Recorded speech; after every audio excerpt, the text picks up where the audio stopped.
Hello friends, welcome back to my channel. अभी त्योहारों का मौसम आ गया है। हम सबों के घरों में कुछ न कुछ नमकीन और मिठाइयाँ बनती ही हैं। तो चलिए आज हम बनाते हैं बाजार जैसा एकदम खस्ता और कुरकुरा मठरी।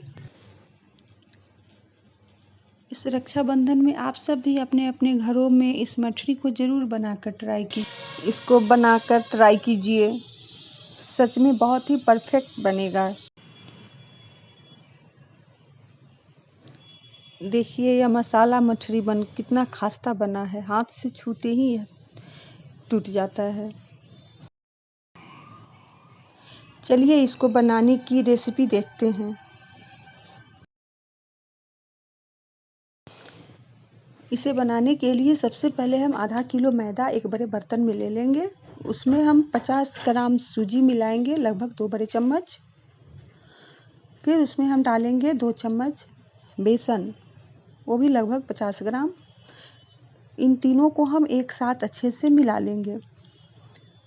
इन तीनों को मिलाने के बाद अब हम बारी बारी से उसमें उसके सारे जो सामग्री हैं वो मिलाते जाएंगे। सबसे पहले हम उसमें 2 छोटे चम्मच नमक डालेंगे। नमक आप अपने स्वाद के हिसाब से भी डाल सकते हैं, ज़्यादा या कम। फिर उसमें हम डालेंगे 1 चम्मच काला नमक। काला नमक डालने से टेस्ट ज़्यादा अच्छा बनता है।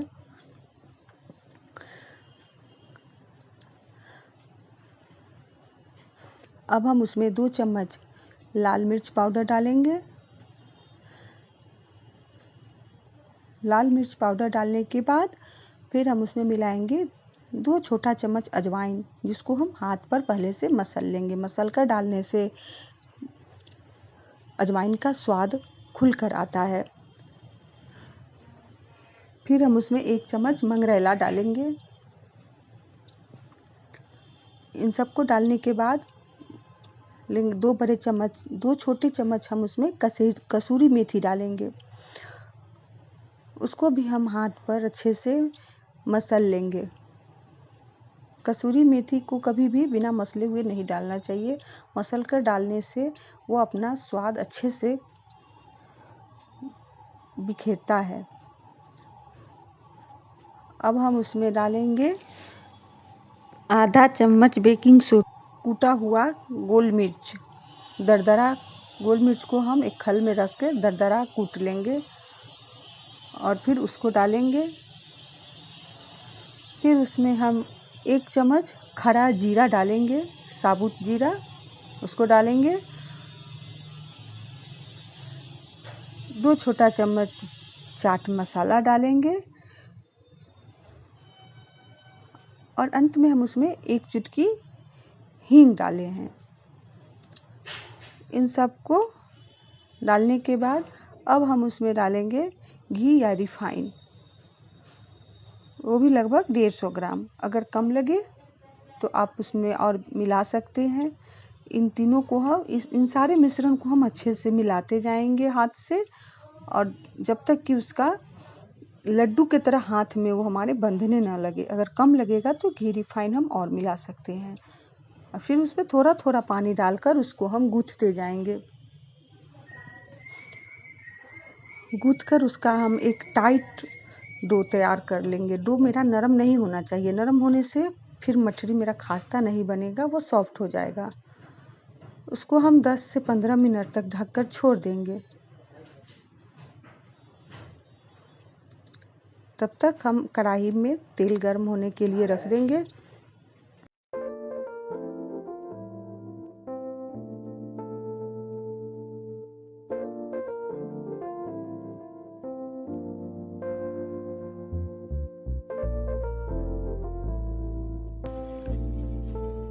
अब हम आटे को दोनों हाथों की सहायता से चिकना कर लेंगे और उसके बड़े बड़े लोई काट लेंगे। इन लोई को हम एक बड़ा सा रोल बना लेंगे और फिर इन रोल को चाकू की सहायता से इनके छोटे छोटे टुकड़े कर लेंगे। उसके बाद इन टुकड़ों को दोनों हाथों की सहायता से दाबते चले जाएंगे। पेड़ा की तरह इनको हम दोनों हाथों से इस तरह से दाब देंगे। देखिए इस तरह से ये बनके मेरा मठरी तैयार हो जाएगा। अब इन मठरी को अब मेरा तेल गर्म हो चुका है। एक कढ़ाई में हमने रिफाइन गर्म करने के लिए डाला था। आप चाहे तो घी भी डाल सकते हैं और उसमें कुछ हमने डाल दिया है। जब तक धीमी आंच पर वो हमारे मठरी पक रहे हैं, पहले हम आंच धीमी ही रखेंगे। धीमी आंच पर कुछ देर तक उनको पकाएंगे। धीमी आंच पर पकाने के बाद हम फ्लेम को तेज कर देंगे और तब लाल लाल होने तक उनको हम सेकेंगे। बाद में गैस तेज करने से मठरी खस्ता और कुरकुरा बनता है। देखिए किस तरह से हमारा मठरी बनके तैयार हो गया।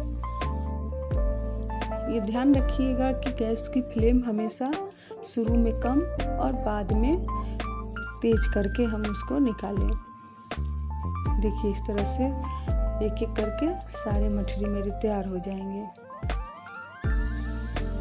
वाकई में ये बहुत ही खास्ता बना है। देखिए बाकी बचे आटे को भी हम छोटे छोटे लोई काट कर इसका दूसरे डिजाइन से तैयार करेंगे, ट्रायंगल शेप में। इसके लिए पूरी जैसा बेलकर थोड़ा सा रिफाइन लगाकर उसके ऊपर से मैदा डस्ट कर दिए हैं और पराठे की तरह इसको हम ट्रायंगल शेप में फोल्ड कर लेंगे और हल्के हल्के बेलन से इसको दबाएंगे। इस तरह से बेलकर हम सारी मछली तैयार कर लेंगे और फिर उसी तरह से इसको भी हम धीमी आंच पर पकाएंगे। फिर आंच को तेज करके इसको सेक कर हम अच्छे से निकाल लेंगे। इस तरह से हमारे एक ही आटे से दो तरह की मछली तैयार हो गए। स्वाद में तो ये एक ही है लेकिन देखने में अलग अलग है। बच्चों को अलग अलग तरह का सेब बहुत पसंद पड़ता है। अगर पसंद आए तो आप लोग भी जरूर ट्राई कीजिएगा। चैनल को लाइक शेयर एंड सब्सक्राइब कीजिए।